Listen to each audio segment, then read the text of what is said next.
Just একটা video দেখানোর জন্য। ওয়েট, আগে ভিডিওটা দেখেন তারপর মন্তব্য করবেন। কি রে, ভাল লাগে রে আমারে, ঠোঁট দুইটা, চোখ দুইটা। কি রে, ভাল লাগে রে আমার। আচ্ছা, এইবার আসি আমরা তার একটু প্রোফাইলটা একটু ভিউ করে দেখি। ওর প্রোফাইলে যেই লাইক, কমেন্ট, ইভেন তার ফলোয়ার, এগুলো একটু চেক করে দেখি। এটা হচ্ছে তার প্রোফাইল।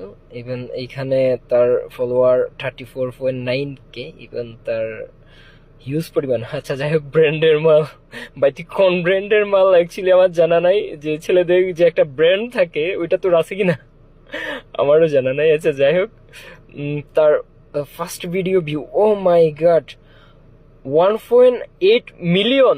ও মাই গড। তারপর কি 1.7 মিলিয়ন, 531.4K। ও মাই গড, হিউজ পরিমাণে ভিউ। দেখি কি এমন ভিডিও ছাড়ছে যেটা এত ভিউ হয়েছে।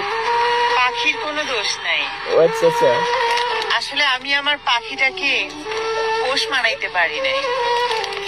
আচ্ছা আচ্ছা, তোর পাখি আছে? আমার তো মনে হয় না তোর পাখি থাকার কথা।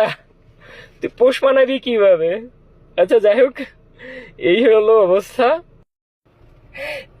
কি বুঝলেন এইবারে?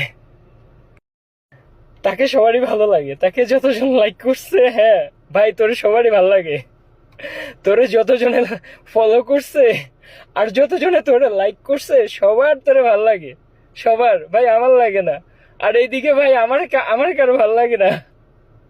আমার ফলোয়ারটা দেখেন, আর এইদিকে আমার ফলোয়ার কত, অনলি 2584 ফলোয়ার। লাইকও খুবই কম, আর একদমই কম, একদমই। এইদিকে আমার কারোই ভাল লাগে না, আমার কারোই ভাল লাগে না। ওরই ভাল লাগে, ওই যেভাবে বলতে পারে কি রে ভাল লাগে রে, ভাল লাগে রে, ওইভাবে। আল্লাহর কাছে জাস্ট অবাক লাগতেছে। আমাদের জিএনজি জেনারেশনের রুচি, তাদের রুচিবোধ এত কমে গেছে, তাদের ভাল লাগে কাকে? ওই যে 44 পয়েন্ট কত দেখলাম, সবার তাকে ভাল লাগে। ও মাই গড, আমি জাস্ট এটা দেখার পর আমি জাস্ট অবাক হলাম। আর দ্বিতীয়ত হচ্ছে, ও থাকে কই? ও থাকে মেবি সৌদি আরব। এখন সৌদি আরব আসতে হলে তো আমি জানি যে চেকিং করে আসতে হয়। ওর কি চেক করে নাই? ওর মধ্যে কি সবকিছু আছে কিনা এটা কি চেক করে নাই? জাস্ট আমার কাছে অবাক লাগতেছে। যারা মেডিকেল